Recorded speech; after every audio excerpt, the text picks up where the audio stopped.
Hermanos, el Señor les bendiga. Bien, bueno, pues es también para mí un placer y un honor poder estar aquí con ustedes. Como bien decía el pastor Rubén, mi nombre es Gerson Licea, soy un joven de 29 años, radico en Guadalajara y soy consiervo del padre de mi hermano, el pastor Natividad Nolasco. Y bueno, pues ahorita estamos aquí en los Estados Unidos, tenemos ya alrededor de un año, ahorita también estoy colaborando en otra iglesia, pero es un gusto poderles ver. Y en esta mañana me gustaría que si se pueden poner de pie para elevar una oración a Dios y presentarnos delante de Él para dar inicio a la palabra. Amén.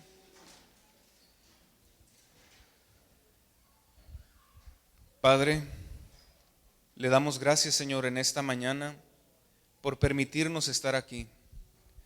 Señor Jesucristo, yo te pido, Señor, que nos hables, Señor, con tu poder, con tu fuego, con tu unción. Que seas tú, Espíritu Santo, hablando a través de mí. Mira, Señor, a cada hombre, a cada mujer que aquí se encuentra. Mira las necesidades, Señor, de cada uno. Tú sabes, Señor, sus luchas, sus pruebas, sus aflicciones. Y si ellos han venido aquí a este lugar, Señor, es para oírte a ti y escuchar una palabra, Señor, que venga de lo alto, que refresque sus vidas. Yo te pido, Espíritu Santo, que hables poderosamente a nuestros corazones, a nuestra vida y a nuestra alma, y que uses mi vida, Señor Jesucristo, en esta mañana. Háblanos, Padre, en el nombre del Señor Jesucristo. Te lo pedimos todo esto, Señor. Amén. Amén. Bien, hermanos, pueden tomar su lugar. Amén. Gloria a Dios.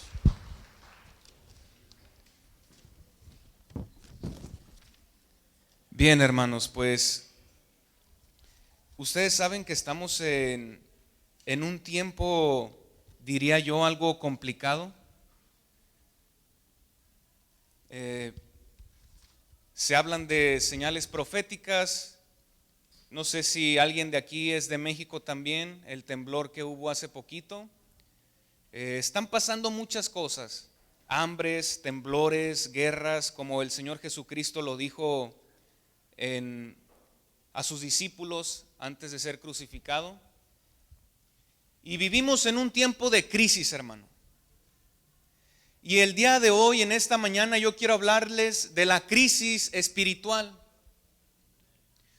Y para entender de qué es una crisis, yo busqué en el diccionario el significado. Y la palabra crisis significa situación grave y decisiva que pone en peligro el desarrollo de un asunto o un proceso. Y pudiéramos decir que las crisis que hay ahora en el siglo XXI, por un ejemplo, una de ellas es la crisis económica, hermano. Quizá nosotros en los Estados Unidos se vive bien, se tiene algunas cosas que a lo mejor en su país o en otros países es más difícil quizá conseguirlas, pero también hay una crisis aquí en este país. Y el mundo entero está atravesando bajo un hilo muy delgado que pronto se puede romper y convertirse en una economía lisiada. Todo se puede encarecer aún más y el poder obtener una casa, un hogar se ha vuelto quizá un poco más complicado. El trabajo se ha vuelto algo inseguro. Hay una crisis económica alrededor del mundo que está azotando a todo el mundo. En Apocalipsis, cuando se nos habla de 4 jinetes, uno de ellos es el del hambre, y se dice en la escritura que se le dijo 1 libra de trigo por 1 denario. 1 denario, hermanos, era el día de trabajo en los tiempos del Señor Jesucristo. La paga de un día de trabajo. ¿Se imagina? La paga de un día de trabajo por 1 libra de trigo. Estamos tambaleándonos en una situación económica mundialmente complicada. Si ya entramos, si hay gente que ya ha sentido estos golpes, quizá sea más fácil de entender para ellos. Pero en su mayoría, probablemente nos enfrentemos a una crisis económica.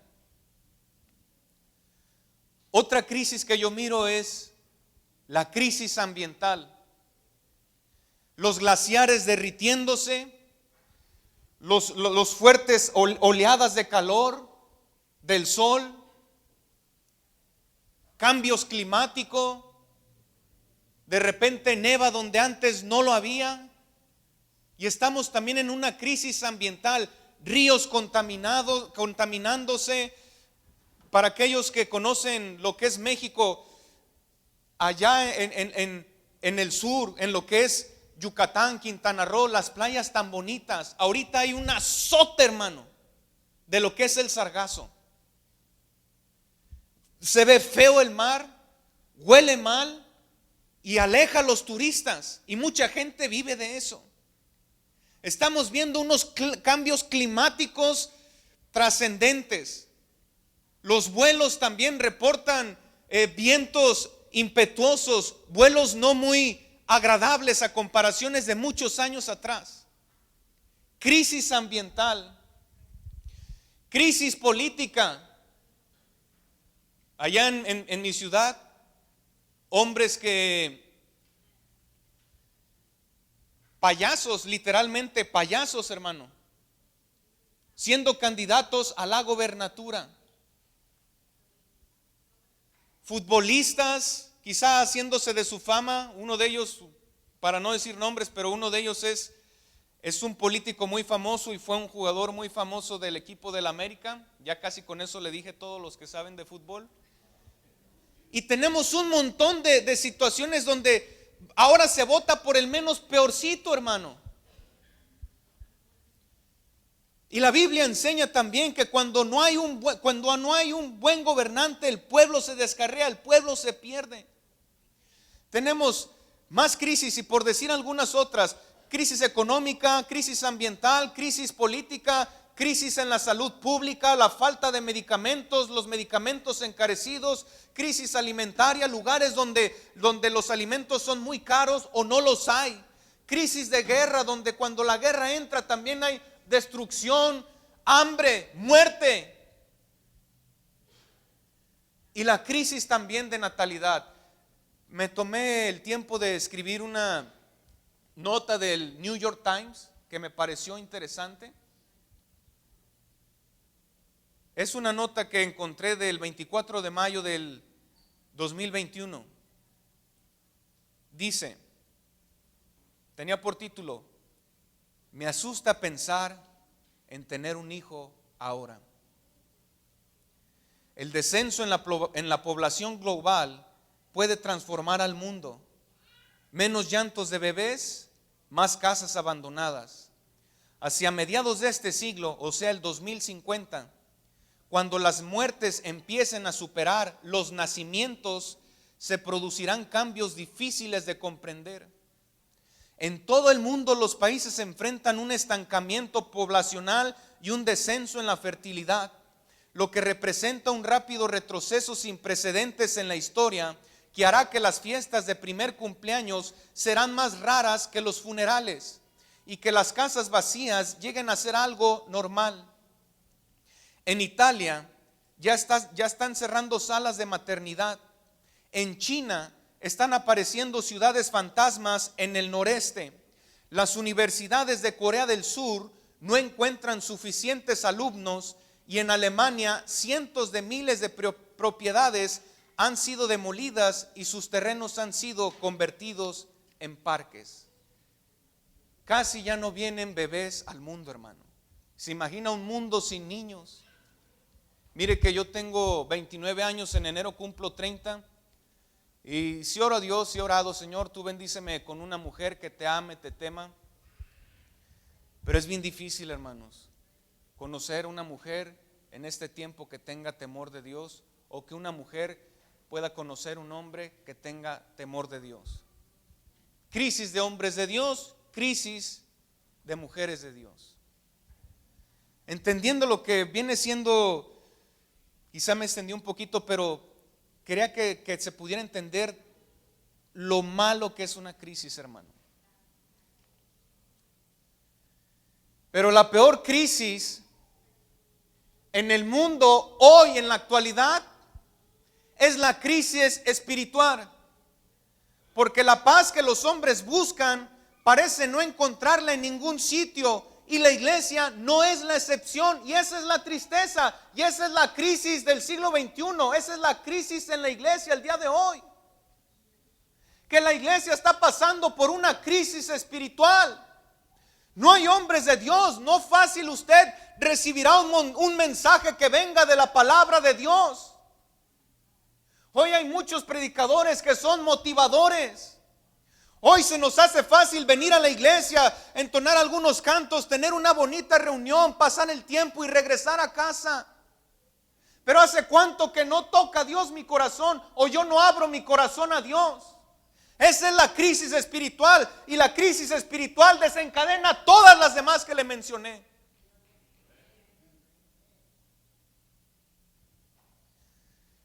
¿Dónde está la palabra de Dios? Vamos a Amós, capítulo 8, versículo 11 y 12. Amós, capítulo 8, versículo 11 y 12. Mire lo que dijo el profeta. He aquí vienen días, dice Jehová el Señor, en los cuales enviaré hambre a la tierra, no hambre de pan ni de sed de agua, sino de oír la palabra de Jehová. E irán errantes de mar a mar, desde el norte hasta el oriente discurrirán, buscando palabra de Jehová, y no la hallarán. E irán errantes de mar a mar, desde el norte hasta el oriente discurrirán buscando palabra de Jehová, y no la hallarán. ¿Sabe, hermano, lo que yo miro en estos versículos y lo que siento al leerlos? Es que es verdad. Muchas veces también venimos a la iglesia con ganas de oír una palabra de Dios, o vamos a las reuniones que a veces con fraternidades, buscando de Dios, que Dios nos hable, que Dios nos hable. Pero como les decía, pocas veces sentimos que Dios habla profundamente a nuestro corazón. Entonces yo decía, Señor, ¿por qué en los últimos tiempos, cuando dice la Escritura que se levantarían falsos profetas? Porque la Escritura también lo dice, el Señor Jesucristo lo enseñó. Antes de que Él viniere, se levantarían falsos cristos y falsos profetas. También se nos dice la Escritura, Pablo escribió que habría doctrinas de demonios. Doctrina significa enseñanza. Y dice la Escritura que engañarían a muchos. ¿De dónde un cristiano puede ser engañado? Dentro de una misma iglesia, hermano. Si Pablo ya batallaba con aquellos que él decía ministros de Satanás, apóstoles disfrazados como obreros de justicia. Si Pablo ya batallaba con todo eso, hermano, créame que hoy abunda más. Si usted está en una iglesia donde se le predica la verdad, se le habla la verdad, con luchas y pruebas que los hermanos o el pastor trate de llevar a usted hacia Dios, tratando de dar un buen enfoque, una buena enseñanza, una buena doctrina. Si usted está en una iglesia así, gloria a Dios, porque créame lo que son pocas hoy en día, hermano. Vino una corriente donde arrastró a muchos hombres, y el amor al dinero también se ha llevado a muchos siervos de Dios. Ahora yo oigo cosas, he escuchado cosas, hermano, que ya no se pueden mantener ocultas. Personas que ministran alabanza y están en fornicación. Días anteriores oí una situación que me movió. Una persona que yo conozco que es un pastor, se oye el rumor que está en adulterio, pero ya tiene tiempo así y está pastoreando. Eso es una crisis espiritual. Como nosotros como hijos de Dios, como ministros de Dios o predicadores, hemos de predicar un mensaje si yo no vivo la escritura, hermano? Y yo soy un hombre como usted también tengo luchas, también tengo pruebas, también he tenido resbalones, he tenido caídas. Pero le pido a Dios que me ayude, que me levante, que me restaure, porque yo no quiero ser así. Yo quiero ser un hombre de Dios, un hombre que refleje la presencia de Dios para que la gente pueda ver a Dios en mí, hermano. Pero hoy estamos con una crisis tremenda. Y cuando leo este versículo, irán errantes de mar a mar. Hay gente que va de un lado a otro queriendo oír palabra de Dios. De repente se mete en una iglesia, cree que está recibiendo una buena doctrina. Y hay gente que Dios ha sacado de lugares donde se practican herejías. Y cuando vienen al conocimiento del evangelio completo, evangelio de verdad, la gente dice: yo no sé cómo entré ahí, pero lo que sé es que Dios me sacó de ahí y me trajo aquí. Porque Dios es bueno, hermano.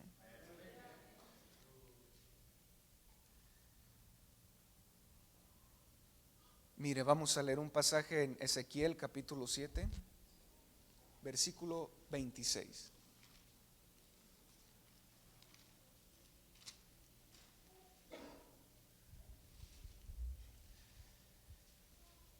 Ezequiel capítulo 7, versículo 26. Quebrantamiento vendrá sobre quebrantamiento, y habrá rumor sobre rumor, y buscarán respuesta del profeta, mas la ley se alejará del sacerdote y de los ancianos el consejo. Y buscarán respuesta del profeta, mas la ley se alejará del sacerdote y de los ancianos el consejo. Mira, hermano, que uno de los significados de la palabra profeta es uno que habla en lugar de otros. Nosotros vemos en el Antiguo Testamento que el profeta era aquel que tenía una revelación de Dios y la hablaba al pueblo de Israel. Entonces, yo lo miro de esta manera. Claro que está el don de profecía. Creo en los profetas, los verdaderos, porque también hay unos que son falsos, hermano. Amén.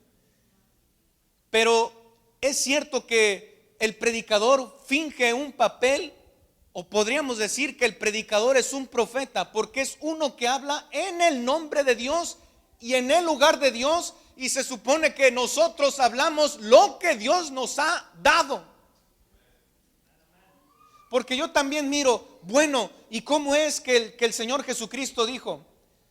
Y vendrán muchos diciendo: Señor, Señor, en tu nombre hicimos milagros, en tu nombre echamos fuera demonios, en tu nombre profetizamos. Y yo les diré: apartaos de mí, porque no los conozco. Y yo considero esto, hermanos, que el predicador es un profeta, es aquel que habla. Entonces hoy vemos también que la gente se va tras hombres que practican cosas que no son sanas, predican cosas que no son sanas, se hablan de milagros también. Pero yo considero que Dios nos ha dado el discernimiento espiritual y nosotros podemos captar o entender cuando algo de verdad viene de Dios o no lo es. Pero ¿cómo es que estos hombres a veces llenan estadios o grandes iglesias? Y la verdad es que yo aquí, como miro en Ezequiel, digo, ellos no tienen una respuesta. Los ancianos, los sacerdotes, dice Ezequiel, no tienen un consejo. Pero entonces yo digo, hay veces que nosotros tenemos quizá la responsabilidad de cuando llevamos un mensaje, a lo mejor me faltó más consagración o más entrega, pero también es cierto, hermano, que si usted como creyente viene a la iglesia de Dios, usted también tiene que alimentarse de la palabra de Dios y que también sea complementado y sea lleno de la palabra de Dios, hermano.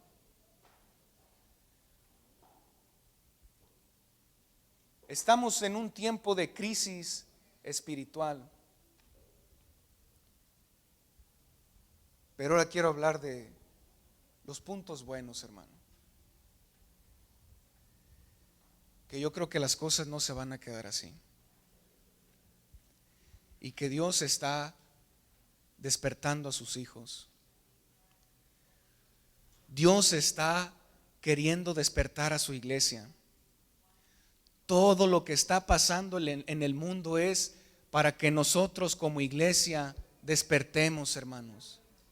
El Señor está a la puerta, el Señor viene y Dios quiere levantar a hombres como usted y como yo para predicar su palabra, para enseñar su palabra de verdad.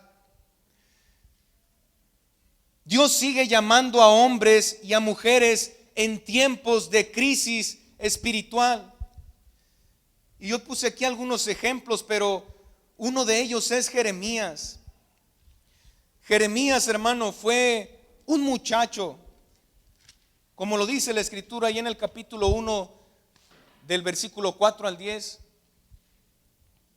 Jeremías fue un muchacho que Dios levantó para predicar y profetizar a la nación de Israel, la nación que conocía a Dios, la nación que se había corrompido. Los reyes no querían escuchar a los verdaderos profetas. Ellos preferían oír a los falsos profetas que les dijeran las cosas que ellos querían. Pero cuando Israel pecó y se apartó de Dios, Dios tomó a un muchacho. Jeremías capítulo 1 versículo 4 al 10 dice: vino pues palabra de Jehová a mí diciendo: antes que te formase en el vientre te conocí, antes que nacieses te santifiqué, te di por profeta a las naciones. Y yo dije: Señor Jehová, he aquí que no sé hablar porque soy niño. Y me dijo Jehová: no digas soy niño, porque a todo lo que te envíe irás tú y dirás todo lo que te mande. No temas delante de ellos, porque contigo estoy para librarte, dice Jehová. Y extendió Jehová su mano y tocó mi boca, y me dijo Jehová: he aquí he puesto mis palabras en tu boca. Mira que te he puesto en este día sobre naciones, sobre reinos, para arrancar y para destruir, para arruinar, para derribar, para edificar y para plantar. Un hombre común, un muchacho común, y Dios lo llamó para tomarlo, transformar su vida y hablar la verdad cuando había hombres que no querían hablar la verdad. Y Dios puede tomarte a ti, usar tu vida, seas un hombre mayor, un joven, porque aquí yo miro que Jeremías era un muchacho, pero también yo miro que Amós profetizó un rey corrupto, Jeroboam. Amós era un cuidador de bueyes, pero Dios lo tomó por profeta. Y cuando él se levanta delante de Jeroboam, le dice: tú estás haciendo pecar a Israel, tú estás torciendo los caminos de Dios. ¿Y tú quién eres? Pues yo soy uno que cuida bueyes, pero Dios me mandó y me dijo: profetiza. ¿Ha sentido usted el llamado de Dios? ¿Ha sentido que Dios quiere usar tu vida para predicar su palabra? ¿Has sentido tú que Dios quiere usar tu vida de una forma especial? A lo mejor tú miras tus limitaciones, a lo mejor tú dices: ya estoy grande, o estoy muy joven, o no tengo habilidades. Dios no mira eso, hermano. Lo primero que Él mira es tu corazón. Y si ya te llamó, si ya te escogió, Él hará todo lo demás para perfeccionarte, hermano. Yo miro también que Dios usó a una mujer tremenda, la cual era Esther.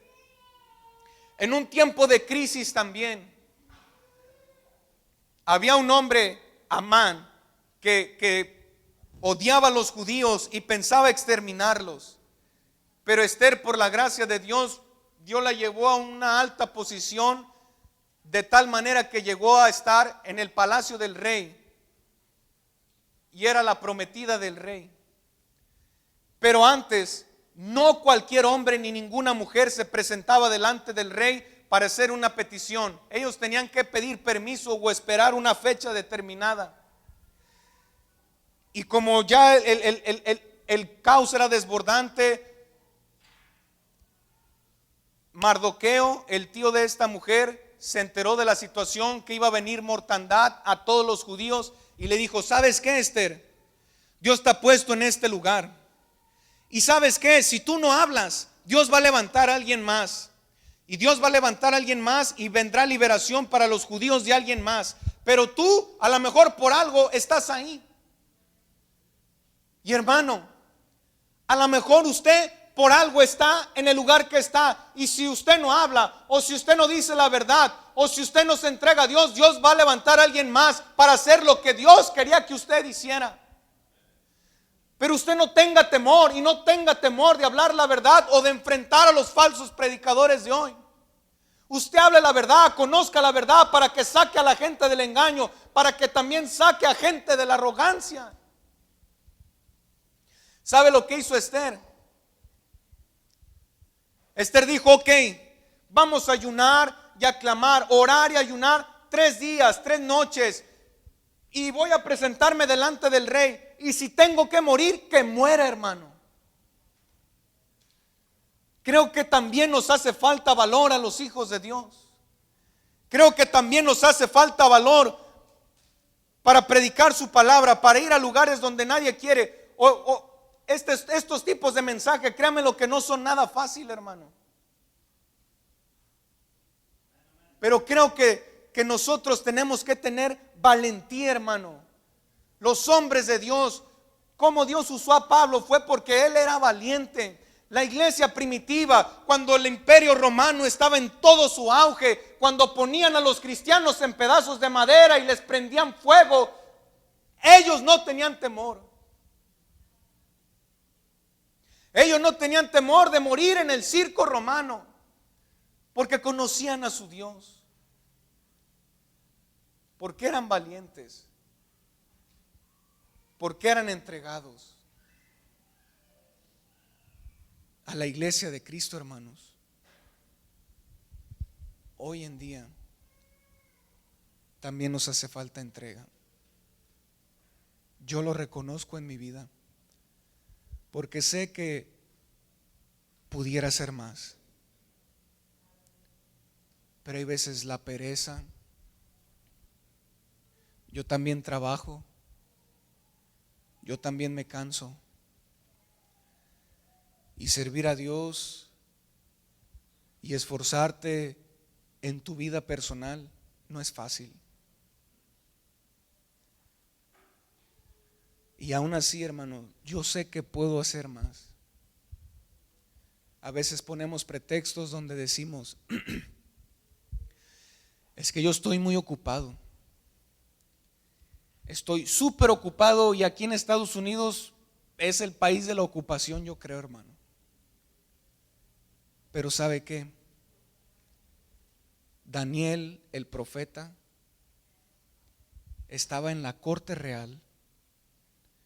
Él era un gobernante, pero dice la Biblia que solía orar 3 veces al día. Yo me sorprendo porque yo trabajo en un yunque, yo desmantelo carros y también hago pedidos. Y aquí hay gente de todo el mundo, hermano. Y hace poco fui a un lugar a dejar una transmisión y llegué y ahí estaban los mecánicos y no te podemos recibir esa transmisión porque el jefe no está. Ni cheques te podemos hacer porque el jefe no está. ¿Cuándo, a qué horas va a venir? No sé, en unas 2 horas o 3. ¿Dónde está? Se fue a orar. Pero era musulmán, hermano. Y algunos musulmanes por nada de nada pierden su tiempo de oración. ¿No es Cristo la luz del mundo?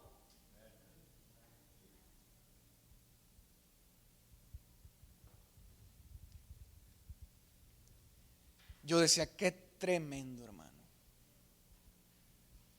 Hay cosas también para las cuales sí se requiere disciplina, hermano.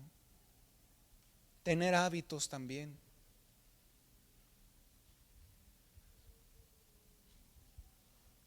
Pero Dios sigue llamando hombres y lo quiere levantar a usted y me quiere levantar a mí.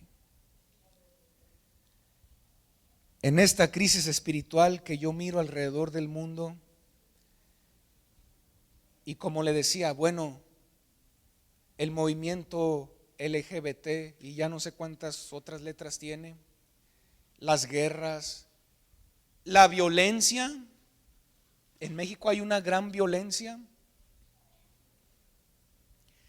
la pobreza tan dura, países sumergidos en la ignorancia, en la brujería, en el ocultismo, países donde hubo moveres de Dios, como por ejemplo Inglaterra, que Dios usó a un hombre llamado John Wesley y sacudió todo Inglaterra. Ahora están fríos espiritualmente. La gente no quiere oír de Dios. No me hables de Dios. Mi Dios es el dinero. O qué anticuado es hablar de Dios. Olvídate, Dios no existe. En medio de esta crisis, yo creo que lo único que nos puede salvar, que nos puede restaurar, es necesaria, es urgente una intervención divina, hermano. Si Dios está moviendo los cielos y la tierra a través de las calamidades que están pasando, yo digo, Señor, quisiera yo ver un mover tuyo, un avivamiento, hermano. Si ya ha pasado siglos atrás, ¿por qué ahora no? Si ahora es cuando más lo necesitamos. Ahora hay lugares, noches de avivamiento, predicaciones de avivamiento. Entran ahí, ¿quién vio resultados? ¿Quién vio diferencia? Yo en México estuve en una reunión de 13,000 jóvenes por 3-4 días. Cuando salimos de ahí, todos salimos igual. Hoy es más fácil juntar multitudes a eventos, a conciertos, que nos pongamos a orar. ¿Se imagina 13,000 en vez de estar nomás ahí orando? Carlos Spurgeon, también, no quiero cometer un error, pero él era inglés. Carlos Spurgeon era un hombre que predicaba con tanta autoridad, pasión, unos mensajes tremendos que le pusieron ahí el príncipe de los predicadores. Un hombre le dijo, oye, ¿de dónde sale tu poder? ¿Por qué es cuando tú hablas? ¿Por qué cuando tú predicas hay algo diferente? Le dice, mira, te voy a mostrar. Y dice que ese hombre, donde tenía la iglesia y también hacían campañas evangelísticas, dice, aquí está el poder. Y abría la puerta y había 1,000 o 2,000 gentes orando, hermano. El poder está en la oración. Si usted lee el libro de los Hechos, usted puede ponerle por título el libro de los Hechos de la oración, hermano. Jesús oraba en todo momento, en todo tiempo, en toda circunstancia.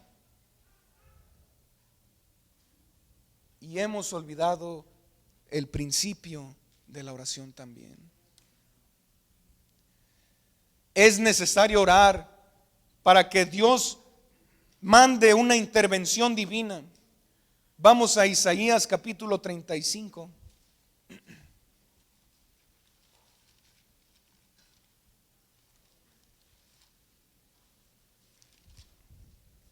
Versículo del 3 al 6.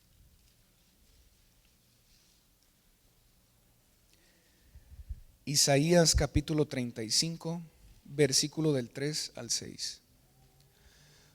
Fortaleced las manos cansadas, afirmad las rodillas endebles, o sea, débiles.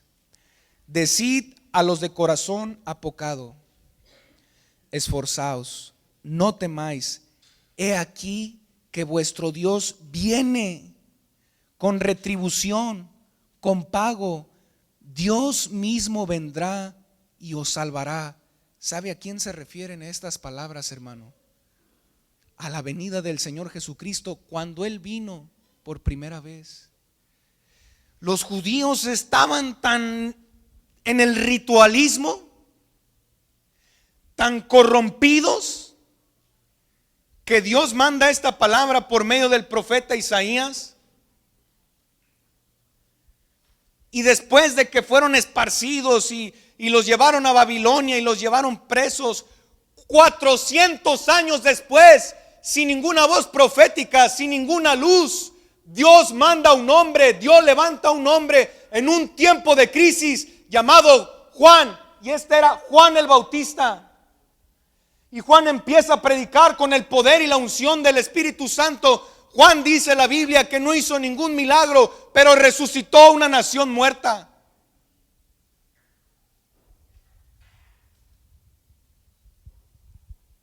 Entonces los ojos de los ciegos serán abiertos y los oídos de los sordos se abrirán. Entonces el cojo saltará como un ciervo y cantará la lengua del mudo, porque aguas serán cavadas en el desierto y torrentes en la soledad. El lugar seco se convertirá en estanque y el sequedal en manaderos de agua, en la morada de chacales, en su guarida. El cojo saltará, los ciegos verán, los sordos oirán. Y eso empezó a pasar cuando Cristo empezó a predicar, resucitando muertos, echando fuera demonios, dando el oído al que no oía. El mudo habló. Y cuando esto empieza a pasar, dice: díganle a Juan que los ciegos ven, que los sordos oyen, que los muertos son resucitados y que a los pobres es anunciado el evangelio. Y este fue el cumplimiento de la palabra de Isaías. Y el Señor Jesucristo también dijo: y estas señales seguirán a los que le temen, a sus siervos. Echarán fuera demonios, pondrán manos sobre los enfermos y ellos sanarán.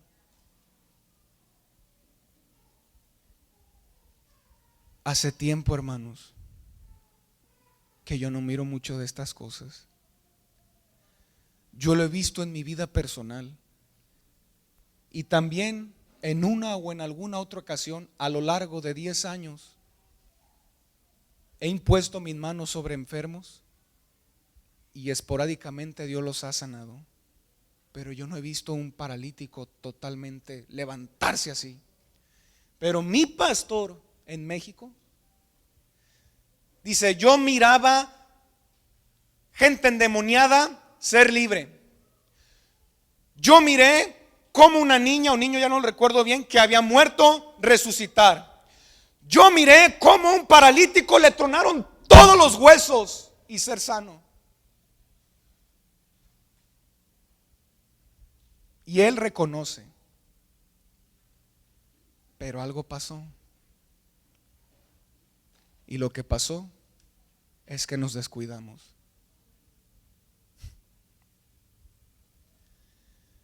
Queremos ver señales, milagros, prodigios. Sí, bueno, ok, leamos la palabra, vivamos la palabra. Pero ¿sabe qué? Por donde le busquemos, si vamos a reuniones, si hacemos esto, si hacemos lo otro, el poder y la unción está en la oración, en la búsqueda de Dios y en el ayuno, hermano. No hay más.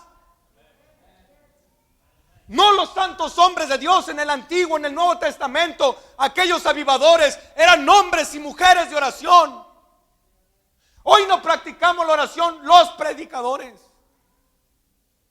Para algunos es fácil poner algo ahí, hablar motivacionalmente. Mira, Dios es muy bueno, esto y lo otro, sí.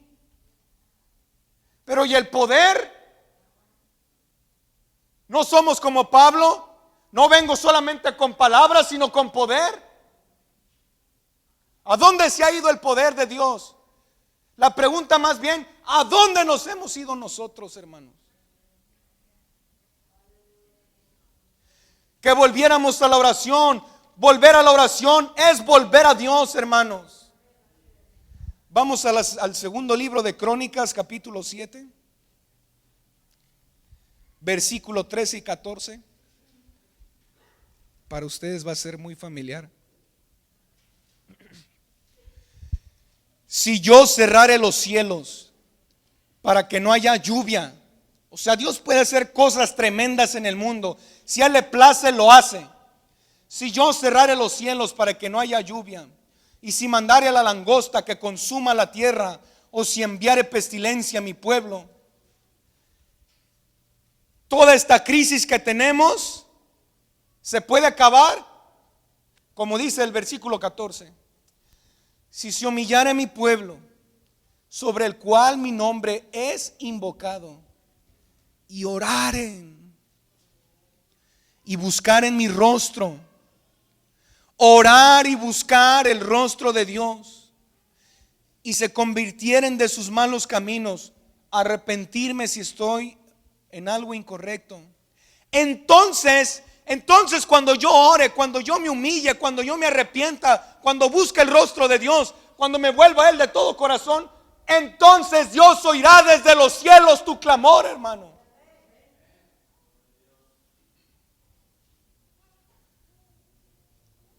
Yo iré desde los cielos y perdonaré sus pecados y sanaré su tierra. Si buscamos el rostro de Dios, Él puede derramar su Espíritu Santo hoy, hermano. Él puede derramar de su presencia y su poder sobre tu vida.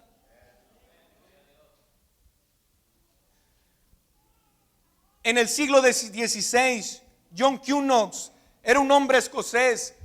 Ahorita tenemos una gran libertad para venir a la iglesia, pero hubo un tiempo, un periodo de 1000 años, después de que se levantó el Imperio Romano con todo el poder, donde todos los cristianos eran martirizados y la Biblia no estaba en todos los idiomas. Pero Dios empezó a levantar gente, y uno de estos hombres fue John Knox, y me conmueve mucho porque él era un hombre escocés. Y este hombre escocés clamaba a Dios y oraba y oraba y oraba y oraba y oraba, y Dios lo levantó, Dios lo usó con poder, con autoridad para ganar toda Escocia en ese momento. Pero ¿sabe cuál era la oración de él? La oración de John Knox era: oh Dios, dame Escocia o me muero. Oh Dios, dame México o me muero. Oh Dios, dame Estados Unidos o me muero. ¿Cuándo hemos orado así? Oh Dios, dame esto porque necesito esto y esto. Hoy en día, hermanos, es importante que entendamos la importancia de la oración, la importancia de la intercesión para la salvación de las almas. El diablo es poderoso. El diablo no le vamos a hacer cosquillas si no somos consagrados, si no oramos a Dios. Como decía el canto, el poder viene a través de la oración, hermano. Con el poder, las tinieblas tiemblan de verdad. Con el poder de la oración.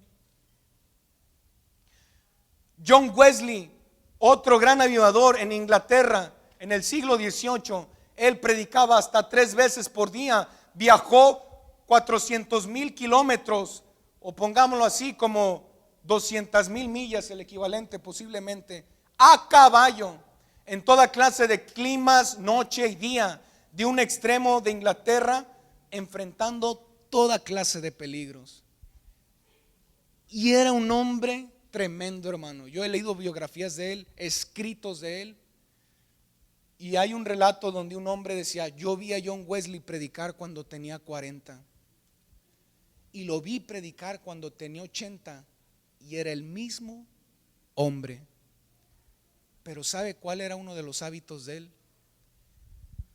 Todos los días a las 4 de la mañana se levantaba a orar. En una ocasión estaba en una reunión, dijo: ya es tarde, me tengo que ir, son las 11, porque mañana tengo una cita con un amigo. ¿A qué hora? A las 4. ¿A las 4 con qué amigo vas a hablar? Voy a hablar con mi rey, voy a hablar con mi Señor. Y ese fue John Wesley, hermano. Hoy hay un monumento en Inglaterra, pero Inglaterra es totalmente diferente a como este hombre hizo ahí. Una de las señales es que el evangelio sería predicado en todo el mundo y entonces vendría el fin. Ya el evangelio está alrededor del mundo, hermanos, en su mayoría. Hay lugares donde dicen, bueno, ahí no han ido, como en la ventana 1040, es verdad, hay lugares que falta todavía más. Pero ¿sabe qué? Ya hubo lugares donde hombres de Dios pusieron sus pies ahí, pero los mataron o los martirizaron. Y quizá frenaron la palabra de Dios, pero no ha habido casi ya ninguna tierra que un hombre de Dios no haya ido y les haya predicado para testimonio a esa nación. Charles Spurgeon en el siglo XIX, él mencionó y dijo, el camino al avivamiento está pavimentado de oración. Y es lo que venimos hablando. Para quitar esta crisis espiritual en la cual nos estamos enfrentando, la cual estamos viviendo, si no oramos, si no buscamos el rostro de Dios, esto va a venir en aumento. La crisis no es de ayer o del año pasado, es de muchos años atrás. La única forma de vencer esta crisis es volvernos a Dios, buscar su rostro y ser hombres y mujeres de oración, hermano. Yo le invito en esta mañana a que considere lo dicho, lo hablado hoy, y que lo ponga por obra, hermano. Porque hay una crisis. Pero si el pueblo de Dios se une, se humillare y buscare su rostro, hermano, Dios abrirá las ventanas de los cielos y derramará su Espíritu Santo sobre la iglesia. Les invito a ponerse de pie.